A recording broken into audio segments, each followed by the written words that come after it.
Euskal Herriko mugimendu feministak datorren martxoaren 8an izanen diren mobilizazioak aurkeztu ditu Iruñan. Nafarroko Berdintasunerako Institutuak aisialdiko eremuetan gertalitezken sexu eraso kasuetarako protokolo bat sortzea bultzatu du foru komunitate osoan ezartzeko. Nafarroko gobernuak udal eta kontzejoei 8 milioi euro ematea proposatu du iaz izandako energia gastuaren igoerari aurre egin ahal izateko. Gobernuak Nafarroko 3. ekintzailetza plana onartu du 2024an jarduera ekintzailearen tasa 5,6% iristeko. Nafarroko gobernuak aurten 2.200 bizikleta konpontzea aurreikusten du horien erabilera sustatzeko diru laguntzen 4. deialdiarekin. Osasun publikoak polen mailei buruzko asteko aurreikuspenen kanpaina abian jarri du. Herritarren segurtasunaren inguruan duten pertzepzioari buruzko inkesta telefoniko bat egingo du Iruñeko udalak datorren astean. Ostiral honetan martxoaren 3an, Gazteen etxean Rubiken kubua 7. Open Iruña txapelketako prefakzio gisa asteko tailerra egingo da. Antton Telleriak nekatutak bere bakarrizketarekin emanen dio hasiera ostiralean Nafarroko Antzerki Eskolan irriziklo euskarazko umore zikloaren beste edizio bati. Goxuan, salsaren musika multikulturalak Sanferminetako eskalerikaren 3. mailaren erritmoa markatuko du ostiral honetan. Apirilaren 16an igandea egingo den berako mendi maratoi erdian izen emateko epea martxoaren 6 astelenean 3 aurrera irekiko da.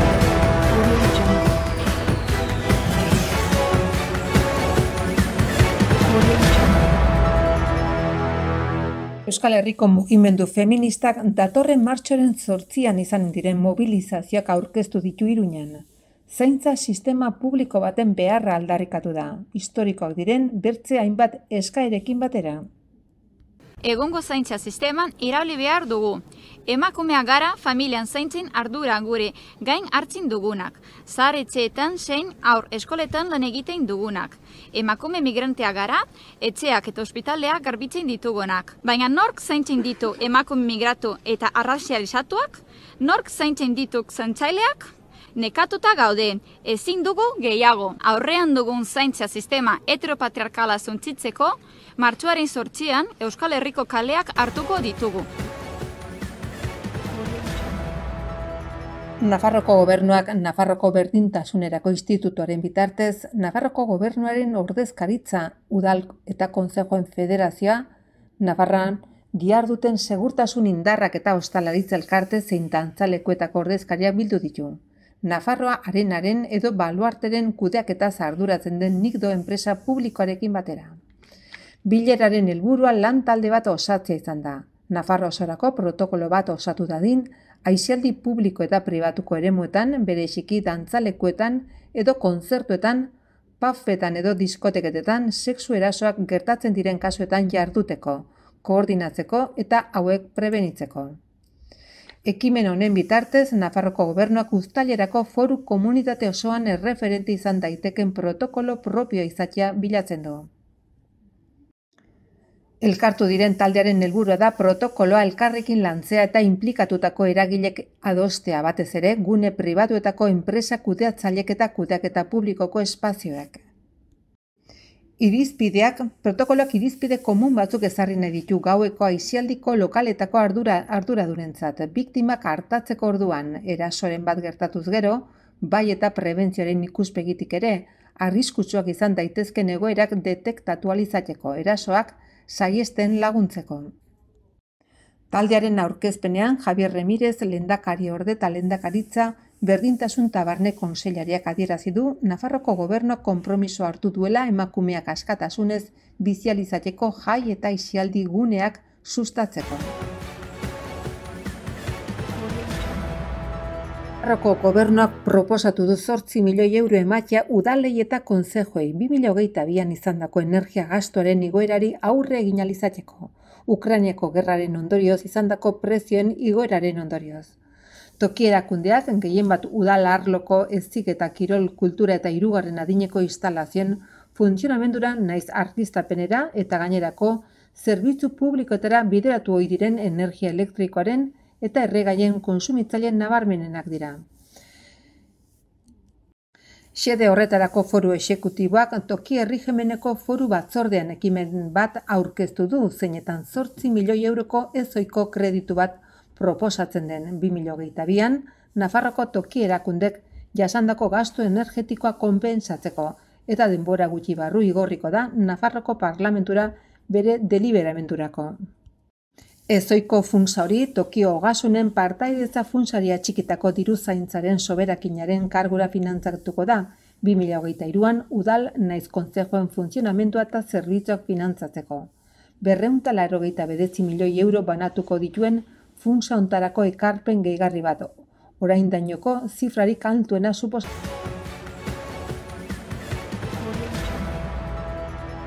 Nafarroko gobernuak 2021-2024 aldirako Nafarroko 3. ekintzailetza plana onartzea erabaki du. Bertan beharrezkoak diren ekintza jasotzen dira eta eragilek koordinatu Nafarroko gizartean espiritu ekintzailea areagotzeko eta negozio idei bideragarria lortzeko, zeinak talde honenak izango dituzten eta ekimen ekintzaile gehiago garatzeko efektu biderkatzailea sortuko duten. Dokumentu berri hau aurreko planekin alderatuta guztiz bestelako testuinguru batean jaio da. Koronavirusaren pandemiaren 2 urte gogorren ondoren eta horrek gizartean eta ehun ekonomikoan izan dituen ondorio suntsitzaileen ondoren 5 ildo estrategikoarekin egituratzen dutenak eta honako hauetara bideratuta daudenak. Kultura eta prestakuntza, finantzak eta aliantzak Nafarroko ekintzailetza sistema, lehentasunak eta transizio bultzatzea. Nafarroko enpresa aktiboen kopuru osoari dagokionez plan honek Nafarroko enpresa sarea sendotzea eta du helburu. Enpresa horien tamaina handitzea lehenetsiz, lehiakortasunean eta enplegu sorreran duten transakzio efektuagatik. 25.870 enpresa aktiboren helburu ezarriz 2024an. 3. ekintzailetza plana egiten 118 profesionalek ekintzailek arduradun publikok enpresetako ordezkariek eta 9 mahai sektorialen inguruan bildutako erakundek hartu dute parte. Nafarroko gobernuak bizikleta konpontzeko eta mantentzeko 1.000 euroko diru laguntza baimentzea erabaki du, garraiobide seguru eta iraunkor gisa erabiltzea sustatzeko. 2020an lehen deialdia kaleratu zenetik, guztira 450.000 euro inbertitu dira. 2020, 2021 eta 2022 urtetan konponketarako eta mantentze lanetarako laguntzen deialdia eginda eta emaitzak eta balorazio positiba jaso dute tailerrek eta erabiltzaileek. Tailerren atxikimenduan eta aurrekontu erabilgarriaren ia 100% bete duen laguntza eskarian islatzen dena. Nafarroko Osasun Publikoaren eta Lan Osasunaren Institutuak abian jarri du aste honetan polenaren maila atmosferikoak ezagutzeko asteko aurreikuspenen kanpaina eta zerbitzu aktibatuta egongo da datorren ekainaren 30 arte. Kontrol polinikoarekin jarraitzen da komunitateko hainbat zonalde klimatikoetan, erdialdean eta Iruñerrian, Erriberan eta Nafarroko iparraldean. Urte natural osoan ere kontrola jarraitzen du. Zuaitz, zuaixka, belar, belardi edo parketako soropila askok tamaina txikiko polenak dituzte, aire korrontekin barreiatzen direnak eta alergia sintomak maiz eragiten dituztenak. Landare espezie desberdinen polena eta atmosferan duten konzentrazio faktore askoren mende daude. Landare dia, landare espezie bakoitzaren urteko polinizazio aldia eta meteorologia batez ere, temperatura, prezipitazio eta haizeak dira airean konzentratzen diren faktoreak eta persona sentikorei alergia eragiten diete. Polinosia gaixotasun alergikoa da eta sintomak eragiten dizkie persona sentikorrei. Batez ere arnaz mukosei eragiten die, batez ere rinitis alergikoari, asma alergikoari eta begi sintomei nola konjuntibitis alergikoari. Polenarekiko alergia osasun publikoko arazo bada, izan ere herrialde industrializatuetan biztanleriaren 15% eragiten dio gutxi gora bera, eta 120-130 igotzen da gazteen artean. Iruñako udalak martxoaren 1-tik 10 egingo duen telefono bidezko inkestaren helburuak hiriko eta bertako auzoetako segurtasunari eta bizikidetzari buruzko pertzepzioa eta herritarren biktimizazio esperientziak ezagutzea dira. Iruñan bizi diren 15 urtetik gorako 828 pertsonarekin harremanetan jarriko dira eta 58 galdera egingo zaizkie. Helburu espezifiko gisa, Iruñako eta bertako auzoetako segurtasunaren pertzepzioa ezagutu nahi da. Bizikidetzari buruzko alderdiak ezagutu, delituak eta haien biktimak ezagutu. Hau da, biktimizazio gertakarien ezaugarriak eta horiek jasan dituzten biktimen ezaugarri demografikoa eta segurtasunaren pertzepzioa lurralde ikuspegitik ezagutu. Herritarren segurtasunerako arloak egin du inkesta honen eskaera eta bulego estrategikoak egingo du. 2010 urtean, Iruñeko udalak antzeko inkesta bat egin zuen hiriko eta eguneroko bizitzako segurtasun mailari buruz. Asteburu honetan Iruñan Gaztetxean ospatuko den Rubik Iruña Openeko kuboen txapelketa ofiziala prestatzeko tailerrean izen ematiko epea zabali dago. Ostiral honetan, martxoaren 3an, 6-etatik 8-tara hastapen saio praktiko bat izango da egoitza horretan bertan, buru hausgarri herrikoi honen ebazpenean trebetasunak ikasi edo hobetu nahi dituztenentzat. Tailerra 12 eta 30 urte bitarteko gaztei zuzenduta dago. Bertan 2+ markista Julen Simon Iriarte eta Julio Perugorria Lorente Erno Rubiken buru hausgarriaren sarrera labur bat egiteaz arduratuko dira. Bere bereizmenaren algoritmoetako batzuk argitzeaz 7 urratsetan ebazteko sistema bat azaltzeaz eta puzzle honen gainean lehiaketa modalitate desberdinak erakusteaz. Gainera bertaratukoei munduko errekorren bideo batzuk erakutsiko zaizkie. Tailerrean izen ematea debalde da eta aurrez aurre egin daiteke Gaztetxean bertan Zangoza kalea 30ean edo 948 23 55 12 telefonora deituz.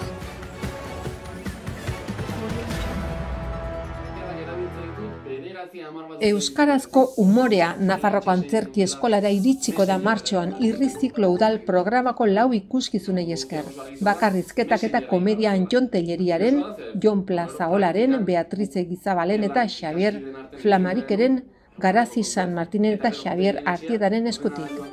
Saioak martxoaren 3an, 9an, 22an eta 29an eginen dira, 7etan. Sarrerak ubebikoitza laeskueladeteatro.com webunean daude salgai 5 euroan, saio bakoitza eta 4ak ikusteko abonamendua 16 euroan. Nekatutak da Anjon Telleria Lopetegiko ostiralerako dakarren proposamena. Bakarrizketa honek ez dago sarrerarik kartela eskegi du. Bere bakarrizketaren sinopsian dion bezala, Anjonek inguruan duen jendeak barre egitea nahi du, hala konfiantza sentitzen baitu.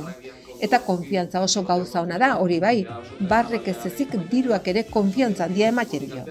Horregatik hasi da bakarrizketak egiten, konfiantza pixka bat eta diru mordo bat irabazteko. Oraingoan zuzentasunaren mugak esploratzen saiatuko da, barrea eragiteko helburu bakar eta sakratuarekin. Delikatuak izan daitezken zenbait kolektibo aipatuko ditu, psikologoa kasu eta nola ez polemikoenak irakasleak.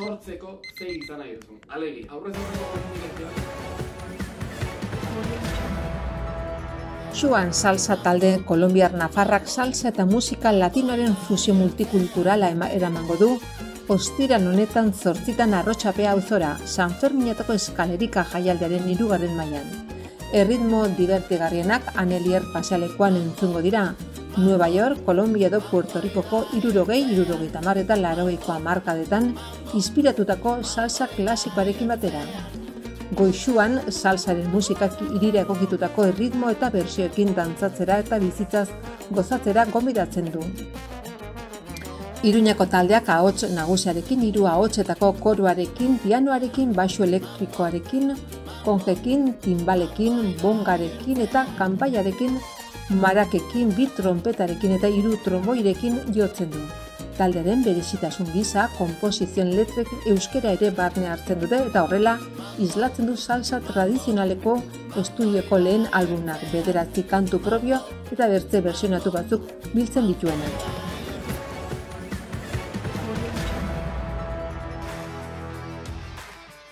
Apirilaren 16an igandean egingo den berako mendi maratoi erdian izen emateko epea martxoaren 6an astelena 3:00 aintzinera irekiko da. Bikoitza pborganization.com webgunean, maratoi erdia Euskal Herriko Kopa eta Nafarroko mendi lasterketen zirkuituko rankingerako puntuagarria izanen da urten. 525 dorsal egonen dira eskuragarri. Dorsalak agortzen ez badira izen ematea apirilaren 13an itxiko da. Prezioa iazko berdina izanen da, 28 euro korrikalari federatuentzat eta 32 federatu gabeentzat. Izen emateko ez da beharrezkoa aldez aintzinetik pborganization.com webgunean erregistratuta egotea. Aurten berako mendi maratoi erdiak Euskal Herriko lineako koparako puntuagarria izanen da. Txapelketa hau Euskal Mendizale Federazioak eta Nafarroko Mendi eta Eskalada Kirolen Federazioak antolatu dute, herrialde guztietako kirolariek parte har dezaten eta Euskal Herriko hainbat lurraldetan zehar ibil daitezen. Lehiaketa kategoria absolutuan eta veteranoen azpi kategorian 8 froga izanen ditu. Euskal Herriko Kopa Olatzino mendien gunean hasiko da, Bizkaian martxoaren 18an eta berako froga 3. puntuagarri izango da. Irailaren 23an amaituko da txapelketa azkaineko Skyrun lasterketarekin. Berako mendi maratoi erdian, Nafarroko mendi lasterketen zirkuituan ere sartzen da. Honek 23 froga ditu eta berako froga baliagarri izango da Nafarroko rankingerako. Lasterketa guztiek puntuatuko dute eta ekainean eta abenduan sariak banatuko dituzte erregulartasuna saritzeko.